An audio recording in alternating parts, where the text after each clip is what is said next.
ربا تو راضی تے سارا جگ راضی. جس بندے سے اللہ راضی ہو جاتے ہیں سارا جگ اس سے راضی ہو جاتا ہے، اور جس سے اللہ ناراض ہو جاتے ہیں ساری دنیا ناراض ہو جاتی ہے. یہ خزاں کی فصل کیا ہے فقط ان کی چشم پوشی. یہ خزاں کی فصل کیا ہے فقط ان کی چشم پوشی. وہ اگر نگاہ کر دے تو ابھی بہار آئے. جب رحمت کی نظر ہٹ جاتی ہے تو بس انسان کی زندگی میں خزاں آ جاتی ہے.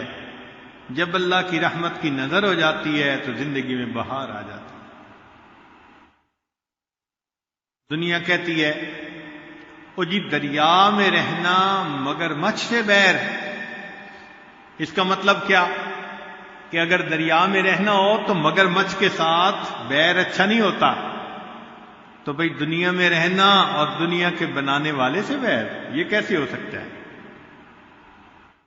تو ہمیں اللہ تعالیٰ کو راضی کرنے کی اتنی کوشش کرنی چاہیے جتنا ہم اللہ کی رضا کے محتاج ہیں.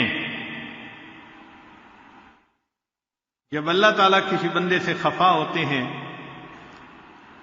تو پھر اس کو تگنی کا ناچ نچا دیتے ہیں. سونے کو بھی ہاتھ لگاتے ہیں تو مٹی بن جاتی ہے. ذلتیں ملتی ہیں، انسان گھر بیٹھے بٹھائے ذلیل ہو جاتا ہے. ایک مصیبت یہ بھی ہے کہ اسی دنیا میں انسان کو اس کی سزا مل جاتی ہے.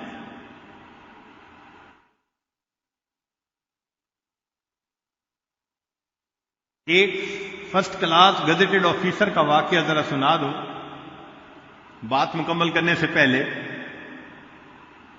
ایک صاحب تھے گریڈ 21-22 کے، وہ آفیسر تھے، کروڑوں پتی، رشوت کا مال خوب جمع کیا تھا. اللہ کی شان کہ اس نے ایک جگہ پر کوٹھی بنائی اور کوٹھی مسجد کے بالکل قریب تھی. جب وہ وہاں شفٹ ہوئے تو رات کو سوئے ہوئے تھے کہ فجر کی اذان دی مؤذن نے. تو جب سپیکر پہ اذان ہوئی تو اس کی آنکھ کھل گئی. تو یہ بڑا غصے ہوا کہ مولوی صاحب نے میری نیند خراب کر دی. اگلے دن اس نے مؤذن کو بلوایا اور اس کو ڈانٹا کہ میں اس وقت سویا ہوا ہوتا ہوں اور میری نیند خراب ہوتی ہے، تم آئندہ کے بعد سپیکر پہ اذان مت دیا کرو. وہ مؤذن بیچارہ اس نے لوگوں کو بتایا کہ جی میں فجر کی اذان تو سپیکر میں نہیں دے سکتا، یہ صاحب منع کرتے ہیں.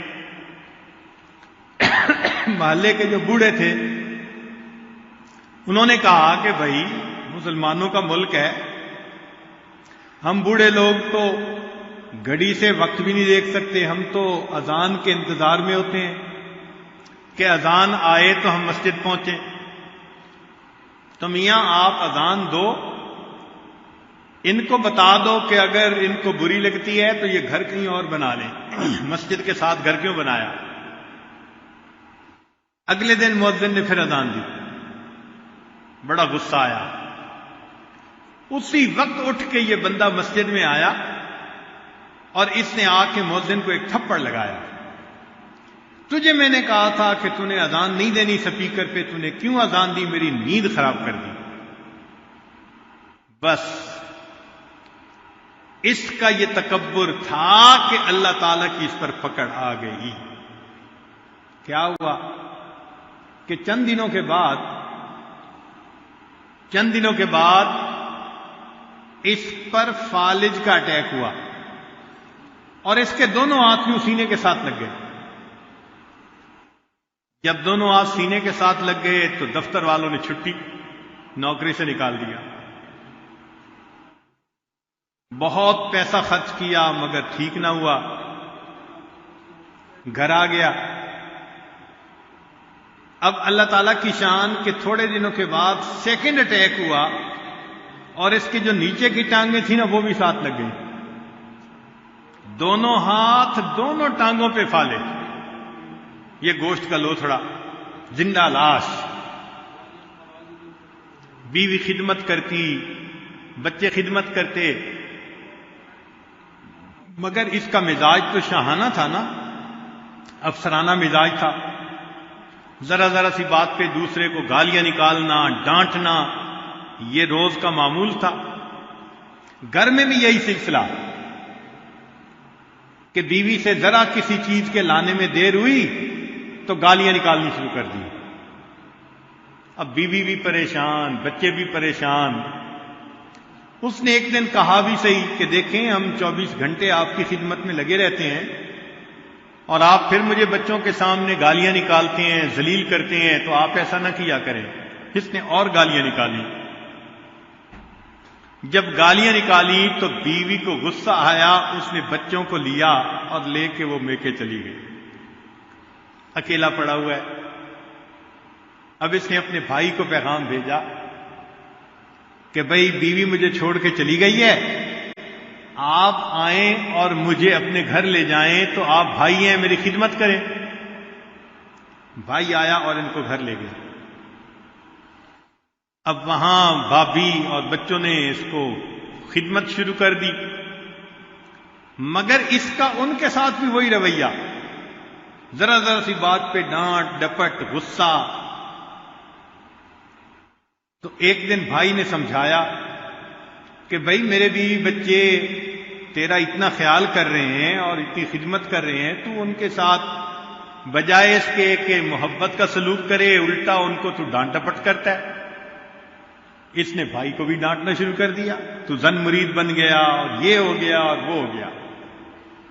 جب اس نے بھائی کو ڈانٹا تو اس کے بچوں کو غصہ آیا کہ ہمارے والد صاحب اس کا اتنا خیال کر رہے ہیں اور یہ ہمارے والد صاحب کو ہمارے سامنے گالیاں نکالتا ہے۔ انہوں نے چارپائی اٹھائی اور اس بندے کو اٹھا کے دروازے کے باہر سڑک کے کنارے ڈال دیا۔ پوری رات پڑا رہا، کوئی اپنا نہیں، نہ گھر ہے نہ در ہے نہ کوئی اپنا ہے، بھوک سخت لگی ہوئی تھی۔ جب صبح ہوئی تو گرمی کا موسم تھا، زمین بھی تپنے لگی اور پسینہ بھی آنے لگا، تو بھوک بھی تھی۔ تو اس نے جو قریب آ جا رہے تھے نا لوگ، ان سے اللہ کے نام پہ بھیک مانگنی شروع کر دی کہ اللہ کے لیے مجھے کوئی کھانا دے دے، میں بہت بھوکا ہوں، میں کچھ نہیں کھایا۔ ایک نوجوان آیا اور اس نے آ کے کچھ 10 روپے دینے۔ اس نے کہا میں پیسے کو کیا کروں گا، آپ کھانا لائیں اور مجھے کھلائیں۔ اس نے کہا بھائی میں نے تو کالج پہنچنا ہے وقت پہ، تو میرے پاس ٹائم نہیں ہے، میں جا رہا ہوں۔ ایک اور آدمی آیا، اس نے اس کو پیسے دینے لگے۔ اس نے کہا بھائی مجھے تو روٹی چاہیے۔ وہ گیا اور قریب ہوٹل سے روٹی لے کے آیا اور اس کو کہا کہ بھئی روٹی لے لو۔ یہ کہنے لگا بھئی مجھے کھلاؤ۔ اس نے کہا بھئی میرے پاس فرصت نہیں، میں نے تو دفتر پہنچنا ہے، یہ روٹی پڑی ہے۔ اس نے کہا اچھا نیچے نہ رکھو، مجھے پکڑا دو۔ اب پکڑے کیسے؟ ہاتھ بھی سینے پہ لگے ہوئے تھے اور پاؤں بھی یوں سینے کے قریب آ گئے تھے، تو پاؤں کے انگوٹھے اور انگلی کے درمیان اس نے روٹی پکڑی اور کتے کی طرح اس روٹی کو توڑ توڑ کے منہ سے کھانے لگا۔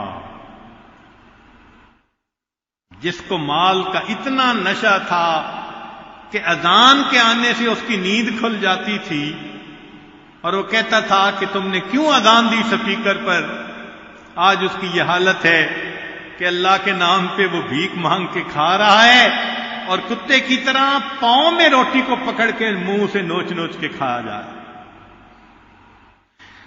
اللہ اکبر کبیرہ۔ تو انسان دنیا میں تکبر کرتا ہے مگر اس کی سزا پھر دنیا میں مل کے رہتی ہے۔